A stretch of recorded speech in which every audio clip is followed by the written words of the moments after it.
anunciamos Jesus, vai para o ar. Como Deus é ousado. Ele colocou sobre os nossos ombros uma imensa responsabilidade, a de santificar o mundo, de tornar o mundo santo. Dependendo da nossa vida, do acolhimento da sua mensagem e da maneira como colocarmos isto em nossa vida, que o mundo será mais ou menos santo. Veja que grave responsabilidade. Nós somos responsáveis pelos irmãos. Não podemos dizer, como Caim, que não temos nada a ver com o irmão. Temos tudo a ver, porque o irmão precisa de mim, precisa de nós, precisa de toda a comunidade.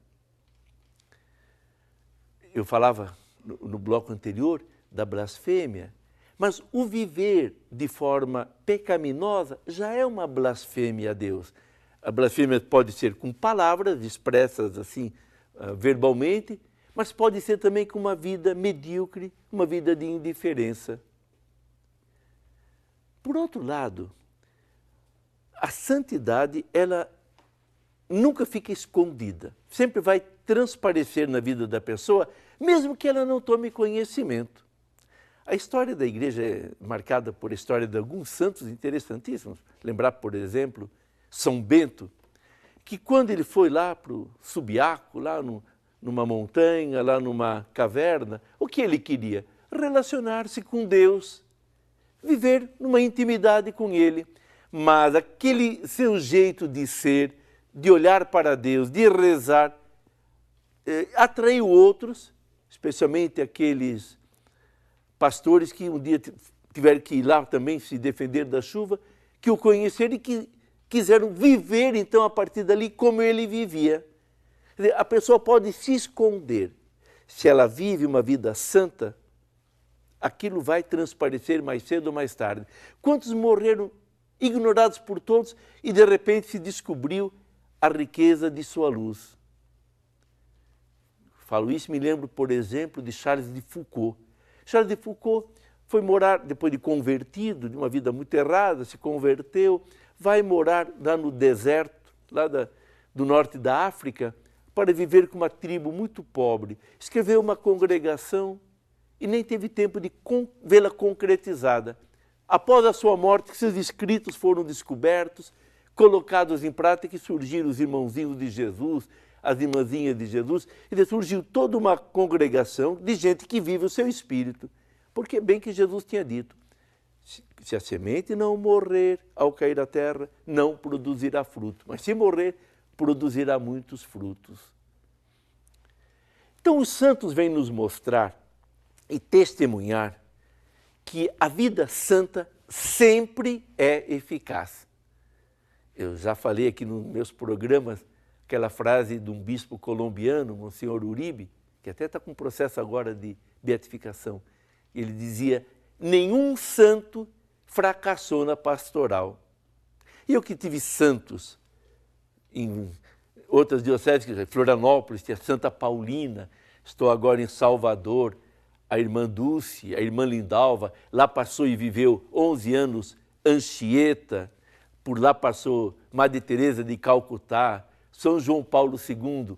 Mas como irmã Dulce que viveu lá, eu vejo o bem que os santos fazem. Eles partiram, mas a sua luz continua brilhando e levando tantas pessoas para Deus.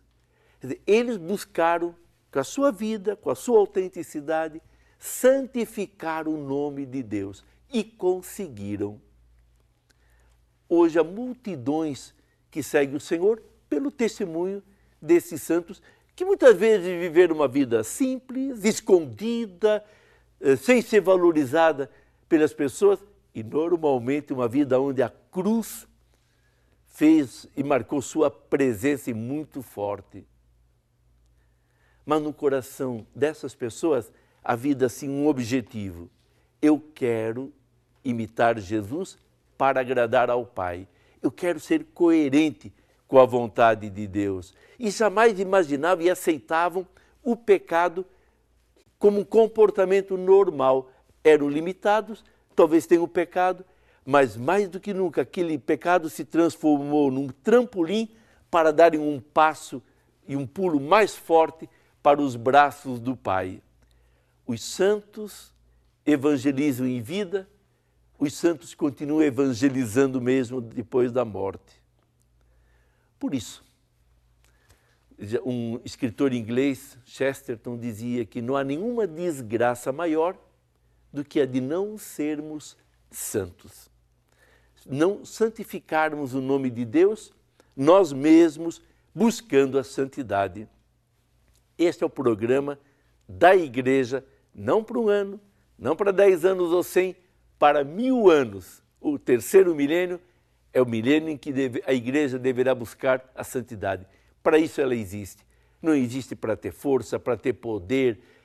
Ela existe para ajudar as pessoas, encaminhar as pessoas como um povo em direção àquele que é o Santo. Para ele que Jesus nos leva e com ele então queremos ir ao encontro do Pai.